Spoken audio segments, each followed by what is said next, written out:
They have a lot of stories to tell. Former politicians Lisa MacLeod and Susan Truppe are encouraging women 50 and over to explore Canadian destinations.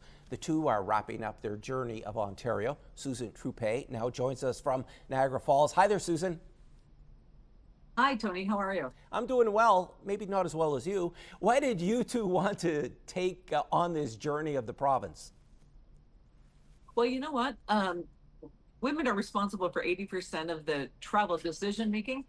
And even to confirm that, when we were on the road, we asked many men that were with spouses, like, who makes the decisions in there? And sure enough, they go, I just go where I'm told.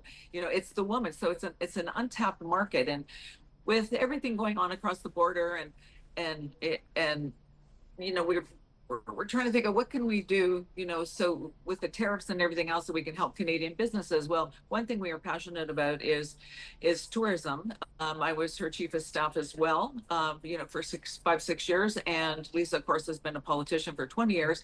I was a member of Parliament, parliamentary secretary for status of women. So, you know, women's empowerment is very important to us. So we decided, we formed a company called Secret Strategies, and out of that evolved Wandering Women North of 50.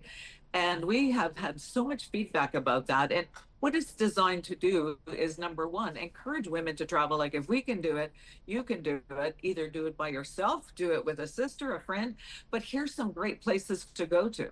I've never been in the North, and Lisa has been in the North. And so I was there with fresh eyes, and we went in an RV from Winnipeg to Kenora, and then all the way down to Timmins. We started in Niagara, and then we went to central counties. We were there, I think, 4 days, and then that's when the North started. And now we're back in Niagara, so it was like the beginning of the leg and the end of the leg of the tour. Susan, what did you find while on your trek of Ontario? What stands out? I would say what stands out is people are angry about what's going on in the U.S.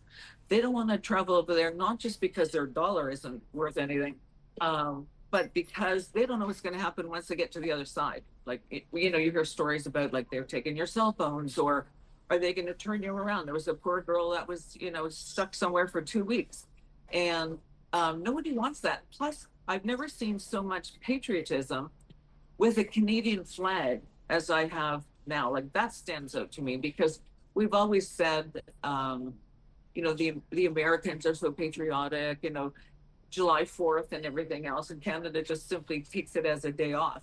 But not this time. It'll be really interesting to see July 1st here in Canada, because people have flags everywhere. They have them on their cars, they have them up at the restaurants and their homes that we were driven to. And it was amazing how patriotic they are, and how they want to say, hey, you're not taking us as a 51st state.